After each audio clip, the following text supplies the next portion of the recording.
चल आ इधर, चल आ इधर, घुस अंदर, बना वीडियो, चल बना वीडियो, बना वीडियो, बना। अब भेज, किसको भेजना भेज। दोस्तों कल शाम को माँ घर आई। दरअसल अभी वो पूरी तरह रिकवर तो नहीं हुई है, लेकिन उन्हें अस्पताल का माहौल कुछ ठीक नहीं लगा, तो वो कल शाम को घर आ गई। ट्रीटमेंट पूरी तरह नहीं हुआ है, तो हमें फिर से अस्पताल जाना पड़ रहा है और इस बार मैं उनके साथ जा रहा हूँ। सुबह सुबह मैंने शेव कर ली और इस गांव के लिए निकल गया, जिसका नाम है कामर गांव, और यहाँ से अमरावती यानी जहाँ हमें जाना है उस शहर की बस मिलती है। अमरावती यहाँ से 50 किलोमीटर दूर है और ये जो गांव है कामर गांव, ये हमारे गांव से 4 किलोमीटर दूर है। दोस्तों बस हमें मिल गई और पब्लिक ट्रांसपोर्ट में आपको तो पता ही है कितनी भीड़ होती है, यहाँ भी बहुत है, इसीलिए मुझे खड़े खड़े ही जाना पड़ रहा है। शहरों में अक्सर भीड़ ही होती है ज़्यादातर। शहर आते आते हमें सीट मिली और फिर मैं, ये कुछ ज़्यादा दूर नहीं रहा था, वही 4-5 किलोमीटर की दूरी बची थी और यहीं से हमें सीट मिली।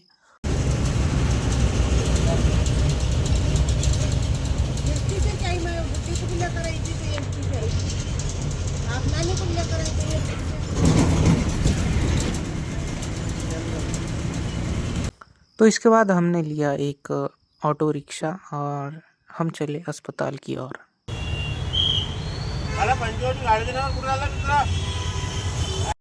अस्पताल पहुंचने के बाद हमको यहाँ से वहाँ, वहाँ से यहाँ, ऐसे बहुत सी जगहों पर घुमाया गया। कभी 19 वार्ड, कभी 20 वार्ड, कभी 28 वार्ड।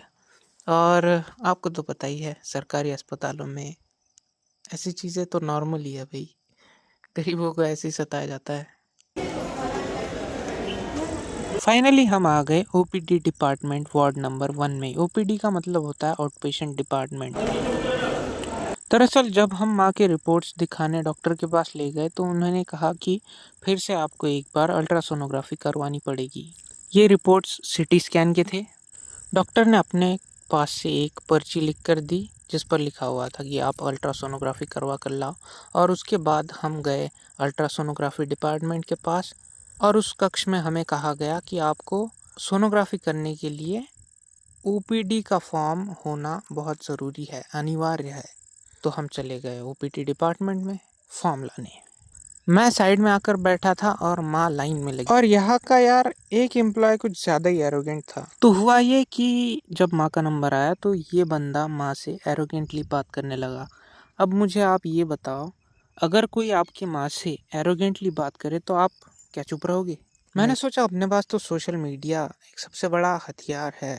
अगर गवर्नमेंट ऑफिसर जिन्हें आम लोगों को सर्व करना होता है वो अगर ऐसी चीज़ें करेंगे, पेशेंट के साथ मिसबिहेव करेंगे, तो ये तो यार गलत है। तो मैंने इस चीज़ को फिल्माना शुरू किया और आगे जो हुआ वो आप देख ही सकते हो।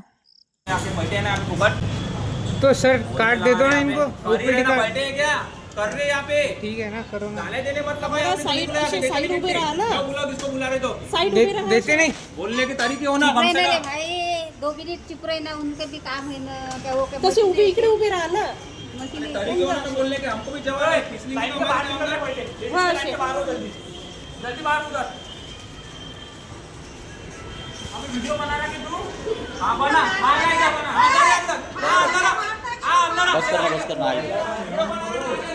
अरे क्या बोलते, गाले बोलते। इस बंदे ने मुझे अंदर ढकेलते हुए ले गया भाई, गर्दन पर हाथ रख कर। और ये चीज़ हुई किस वजह से ये भी आपको बताऊंगा मैं आगे। यह वीडियो इसलिए ख़त्म हुई कि माँ ने यहाँ से मेरा फ़ोन जो है वो छीन लिया और अपने बैग में डाल दिया।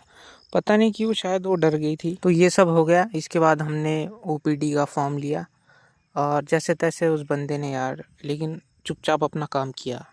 तो ये फॉर्म लेकर हम चल दिए सोनोग्राफी कक्ष के और वहाँ हमने सोनोग्राफी की। और जब ये जो रिपोर्ट थी वो डॉक्टर के पास ले गए तो डॉक्टर वहाँ थे ही नहीं भाई, या आसपास जो वहाँ काम करने वाले थे उन्होंने बताया कि डॉक्टर का समय तो ख़त्म हो चुका है, अब तो वो सीधे कल ही आएंगे। तो हमारे यहाँ ऐसा होता है। ये था अमरावती का इरविन हॉस्पिटल। तो इसके बाद हम निकल गए घर की ओर। काम तो कुछ हुआ नहीं, बस झगड़ा हो गया जो नहीं करना था। कुछ ज़्यादा ना आगे बढ़ जाए बात, इसलिए उसने फ़ोन बैग में रख दिया। और होता भी यही यार, अगर मेरे पास फ़ोन रहता, माँ ने नहीं छीना होता, तो मैं पूरा डॉक्यूमेंट कर देता वहाँ का, सारी चीज़ें डॉक्यूमेंट कर देता कि कैसे कैसे ये लोग मिसबिहेव करते हैं पेशेंट्स के साथ और ये सारा सब। तो हम निकल गए घर की ओर और वो कह रहा था कि फॉर्म दूंगा ही नहीं। ऐसे थोड़ी होता है यार, फॉर्म दूंगा ही नहीं मतलब आपको आपकी ड्यूटी तो करनी ही पड़ेगी। देखो यार, मेरी माँ जो है उनका जो एजुकेशनल बैकग्राउंड है वो कुछ भी नहीं है, तो आप समझ सकते हो ऐसे इंसान का सिविक सेंस कैसा होता है।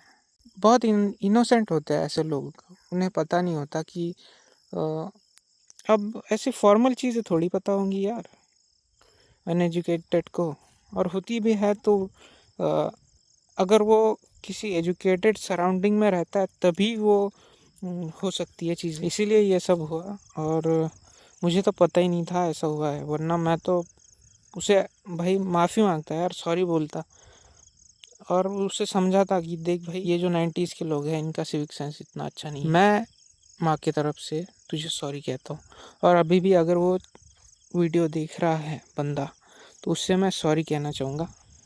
तो इस चीज़ पर आप भी बताइए कि आपको क्या लगता है कौन सही है। मुझे तो ये मामला दोनों तरफ बराबर दिखता है।